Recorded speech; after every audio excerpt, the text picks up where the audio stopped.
अस्सलाम वालेकुम। रीमा शो में मैं आपको खुश आमदीद कहती हूँ।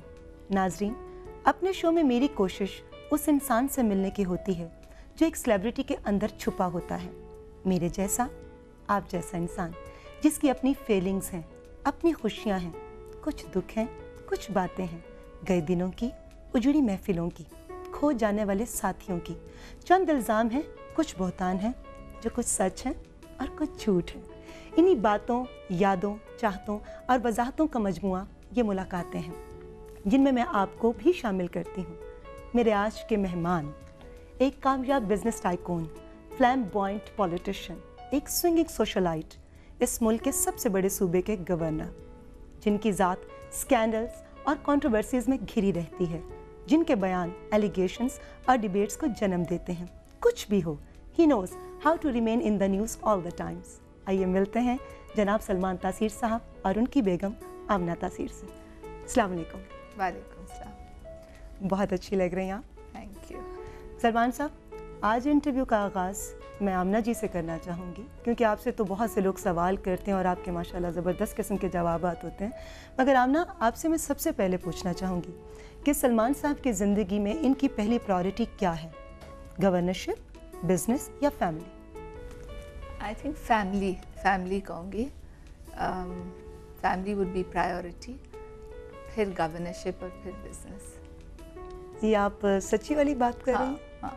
अच्छा, इनकी पहले भी बेगमात थी और आपसे शादी के बाद जिस तरीके से आपने एक सक्सेसफुल तरीके से अपनी लाइफ गुजारी है, क्या कभी इन्होंने किसी और बेगम के साथ आपका कंपैरिजन किया? आई एम श्योर किया होगा, मगर मैंने उनको मौका नहीं दिया मुझे बताने का। तो कभी किसी की मिसाल नहीं दी या बोला हो कि वो ऐसी थी आमना, या वो इस तरह की थी, या वो बहुत तंग करती थी, तुम नहीं करती, वो बहुत झगड़ालू थी, तुम नहीं हो? तारीफ के अंदाज में या नेगेटिव अंदाज? तारीफ तो ये करते नहीं है। अगर तारीफ करें तो बहुत बहुत कोई बड़ी बात होगी। तारीफ कभी नहीं करते, मगर बुराइयां भी नहीं करते। किसी की बुराई नहीं करते? नहीं, मेरी आपकी बुराई नहीं करते। तो इतने कामयाब सक्सेसफुल जिंदगी में ज्यादा क्रेडिट किसको जाता है, आपको या इनको? नहीं, इनको। I can't take away from that। यही करते हैं। मैं भी ये बहुत मेहनती हैं, बहुत ऑर्गेनाइज्ड हैं, बहुत काम करते हैं। Credit goes to him. हम सपोर्टिंग कास्ट हैं। सलमान साहब, आपसे मैं पूछना चाहूँगी कि आपने माशाल्लाह शादियाँ की, मगर आमना से नहीं की, 2 शादियाँ की हैं। 2 शादियाँ की आपने? शादियाँ कह नहीं सकता मैं, पता नहीं कितनी शादियाँ करता है। चलिए, 2 शादियाँ की आपने, मगर आमना से शादी के बाद फिर आपने दोबारा ऐसा नहीं सोचा? क्या इसकी वजह ये थी कि you found the perfect wife, या उम्र का तकाजा था कि अब शादी नहीं करनी? मेरा ख्याल है अगर इसका तीसरा भी जवाब हो सकता है। अगर माजी के तजर्बों से इंसान ना सीखे तो कुछ नहीं सीखेगा। तो सीखने के बाद आपने सोचा कि अब बस ये फाइनल है। जिस टहनी पे बैठे हैं वहीं बैठे रहेंगे। ग्रेट। अच्छा, बचपन में आप पर डोमिनेट इन्फ्लुएंस किसका था? वालिद का, वालदा का, या किसी और का? वालिद का तो नहीं था, क्योंकि वो इंतकाल कर गए थे जब मेरी बड़ी छोटी उम्र थी, लेकिन उनकी हैसियत जो थी वो बहुत बड़ी इन्फ्लुएंस थी। अगर मैं जहाँ जाता था जब मैं छोटा था तो लोग मेरे से कहते थे, जब मैं अपना नाम कहता था सलमान तासीर, तो कहते अच्छा आप डॉक्टर तासीर के बेटे हैं। तो इसलिए उनकी जो शोहरत थी और उनका जो सारा वो एक लिटरेरी सर्कल जो था, उसकी वजह से उनका असर था, लेकिन आप कह सकते हैं कि गायबाना असर था। और बाकी मेरे खालू थे फैज़ अहमद फैज़, उनसे भी मैंने बड़ा कुछ सीखा है, सियासी तौर पे और वैसे भी सकाफती दुनिया में। बाकी मैंने और बड़े हीरोज़ बनाए थे जो मैं समझता हूँ जो बड़े बड़े इम्तिहानों से गुज़र के उन्होंने बहुत अपना नाम बनाया, तो ऐसे लोगों से मैं ज़्यादा इम्प्रेस था। आपके वालिद साहब का तखल्लुस तासीर, आपने उसको अपना सरनेम बनाया, ऐसा क्यों? उन्होंने बनाया, मैंने तो नहीं बनाया। उनका नाम तो मोहम्मदीन था, तो लेकिन सब उनको तासीर ही कहते थे बचपन से। और मेरा भी नाम उन्होंने ही लिखा था, सलमान तासीर। ये वालिद ने ही अपनी तरफ से अपना तखल्लुस आपके साथ ऐड कर दिया।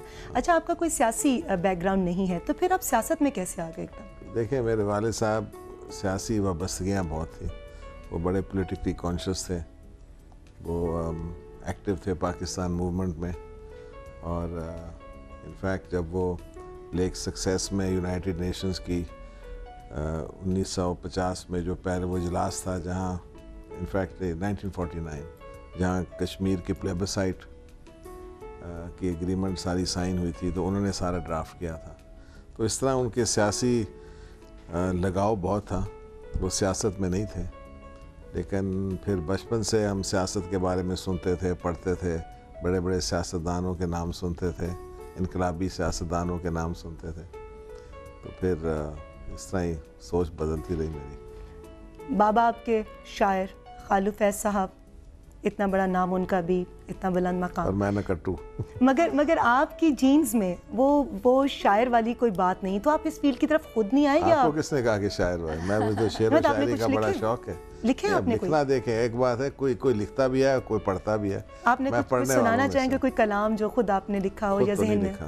खुद अगर मैंने लिखा होता तो फिर मैं यहाँ ना बैठा होता, मैं उसी तरफ शेर व शायरी की जिंदगी में। बुक भी लिखा है और आर्टिकल्स बहुत लिखते थे, लिखते बहुत थे। अच्छा, शेर व शायरी से लगाव तो होगा ना आपको? बहुत ज़्यादा। तो पसंदीदा शायर कौन है? गालिब, फैज़। कुछ याद है उनकी कोई बात, कोई कलाम? मेरे अपने वालिद साहब के शेर मुझे याद है। कुछ भी जो आपको सबसे ज़्यादा पसंद अपने है? वालिद से उनका एक शेर तो बड़ा मशहूर है। उन्होंने कहा, गैरों के ख़त में भी तेरे प्याम आते हैं, कोई माने या ना माने मेरे नाम आते हैं। फिर वो कहते हैं, जिनको खिलवत में भी तासीर ना देखा था कभी, महफिल गैर में वो अब सरेआम आते हैं। वाह। अच्छा सलमान साहब, आपके बच्चों में से आप किसे समझते हैं कि वो आपका सही जाननशीन होगा, या आप उसको पॉलिटिकल सक्सेसर बनाना चाहेंगे? आप घर में लड़ाई कराना चाहती हैं? नहीं, ये प्रोग्राम का फॉर्मेट ही नहीं है। लेकिन एक होता है ना, वालिदैन को होता है कि ये बेटा मेरा जो है वो सही मानों में मुझे रिप्रेजेंट करेगा। तो कोई ऐसा बेटा जिसका शौक भी हो सियासत की तरफ आने का? या बेटी? या बेटी? मेरी छोटी बेटी को मेरा ख्याल शौक है, सबसे छोटी, लेकिन उसकी उम्र अभी काफ़ी कम है। तो मैं देखूंगा। बेटे भी सियासी मतलब शऊर भी रखते हैं, शौक भी रखते हैं, लेकिन अभी तो वो काम बिजनेस में बिजी हैं। मैं देखता हूँ, जब इंसान किसी इम्तिहान से गुजरता है तो फिर पता लगता है। अभी आपने लड़ाई की बात की थी, तो आप मुझे बताएं कि आपकी नज़र में लड़ाई होती किस किस्म की है? मैं घर की लड़ाई की बात कर रही हूँ, सियासी लड़ाई की नहीं। क्या मतलब? क्या होती है नजरियाती लड़ाई या नहीं? घर के अंदर अगर आपने कहा कि आप लड़ाई करवाएंगी, तो कैसे? मतलब इसका मैं बैकग्राउंड देती हूँ। एक दफ़ा ये एक शो पे आए थे, तो उन्होंने पूछा, मैं बताती हूँ, बेगम नवाजिश के शो पे, तो उन्होंने पूछा कि आपका जो फेवरेट बच्चा कौन है? इन्होंने झटपट से जवाब दी, सोचे समझे बगैर, रुके भी नहीं एक सेकंड के लिए। उन्होंने कहा, मेरी छोटी वाली बेटी, सबसे छोटी, शहर बानो। उस पे बाकी जो बच्चों ने लड़ाइयाँ की कि आपने किया कैसे, आपने बात ऐसे क्यों की? क्या बातचीत बंद कर दी बच्चों ने, या कहा कि मुझे कहा कि ये फैसला कैसे हुआ? हम कहा कि हम भी तुम्हारे बच्चे हैं, हम हमारा भी ये है वो है, तो घर में नेचुरली फिर मुझे यहाँ कहीं सफाइयाँ और कहीं कुछ कहना पड़ा। झूठ बहुत बोला उसके बाद। नाज़रीन, सलमान साहब से और बहुत सारी बातें होंगी, लेते हैं एक छोटा सा ब्रेक।